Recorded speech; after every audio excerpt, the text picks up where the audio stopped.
Hi hello welcome back to my channel అండి.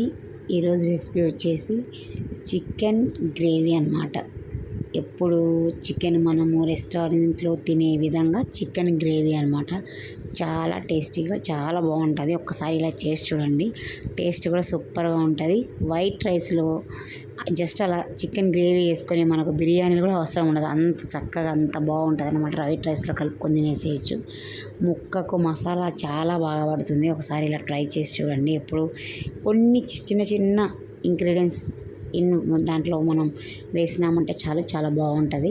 First అయితే నేను 1/2 kg కన్నా కొద్దిగా ఎక్కువ చికెన్ తీసేసుకొని అది బాగా ఉప్పు, నిమ్మకాయ, పసుపు వేసి బాగా వాష్ చేసిన తర్వాత ఇప్పుడు అందులో వచ్చేసి కొద్దిగా కారం పొడి 1.5 టేబుల్ స్పూన్ కారం పొడి, 1/2 టేబుల్ స్పూన్ పసుపు, టేస్ట్ని బట్టి ఉప్పు వేసుకొని 2 టేబుల్ స్పూన్లు పెరుగు వేసుకోవాలన్నమాట. దాంట్లో కొద్దిగా ఆయిల్ అన్నీ వేసుకొని బాగా చికెన్కి పట్టేలాగా బాగా మనకు చికెన్కి బాగా అంత మ్యాగ్నేట్ చేసేసి కలుపుకొని అది ఫ్రిడ్జ్లో 1 or 2 hours పెడితే చికెన్ బాగా ఉంటుంది అనమాట. ఉడికేటప్పుడు చాలా మెత్తగా స్మూత్గా ఉంటుంది అనమాట చికెన్. సో అందుకోసం అనేసి అది అలా పెట్టేసుకొని ఒక గిన్నె తీసేసుకొని అందులో జీడిపప్పు, బాదం పప్పు, గసగసాలు, తెల్ల నువ్వులు ఇవన్నీ వేసి కొద్దిగా వాటర్ వేసి నానబెట్టేసుకోవాలి. 1 hour అన్న ఇవి నానాలండి. ఇవి నానిన తర్వాత వీటితో మనం పేస్ట్ చేసుకున్నాం అనమాట. మెయిన్ ఇవి మనకు చికెన్లోకి చాలా మంచి టేస్ట్ ఇస్తాయి. తర్వాత వచ్చేసి ఒక కళాయి తీసుకొని అందులో 2 టేబుల్ స్పూన్లు ఆయిల్ వేసి కొద్దిగా అల్లము, కొద్దిగా వెల్లుల్లి రెబ్బలు ఖచ్చితంగా చితక్కొట్టుకొని, లేకపోతే ఆయిల్లో వేస్తే ఫేస్ మీద పడతాయి.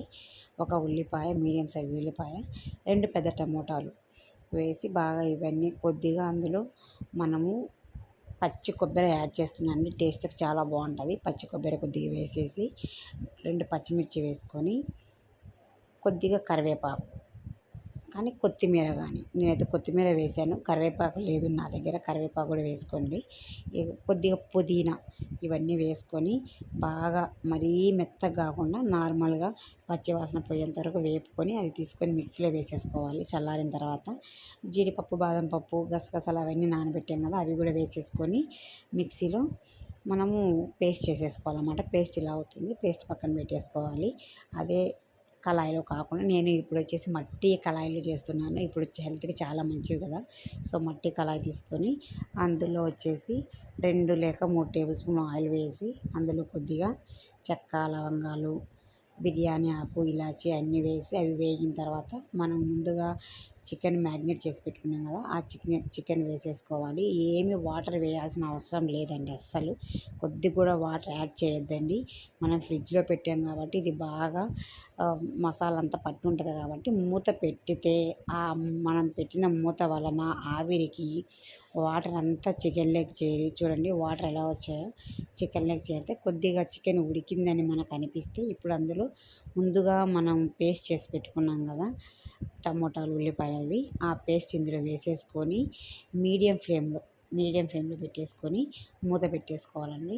ఇలా మధ్యలో ఒక 2-3 సార్లు తీసి బాగా కదుపుకోవాలి. మల్టీ కళాయి కదా, కొద్దిగా అడుగు అంటకుండా కలుపుకుంటూ ఉండాలన్నమాట. అలా ఉడికిన తర్వాత ఇప్పుడు అందులో వచ్చేసి కొద్దిగా చికెన్ మసాలా, కొద్దిగా గరం మసాలా, కొద్దిగా వచ్చేసి జీలకర్ర పొడి, కొద్దిగా ధనియాల పొడి ఇవన్నీ వేసేసి బాగా కలుపుకోవాలన్నమాట. మసాలాలన్నీ కలిపేసుకొని మరి ఈ మసాలాలన్నీ మళ్ళీ చికెన్కి పట్టేలాగా చూసుకొని మళ్ళీ ఒక 2 or 5 minutes ఉడకనిచ్చుకోవాలి బాగా.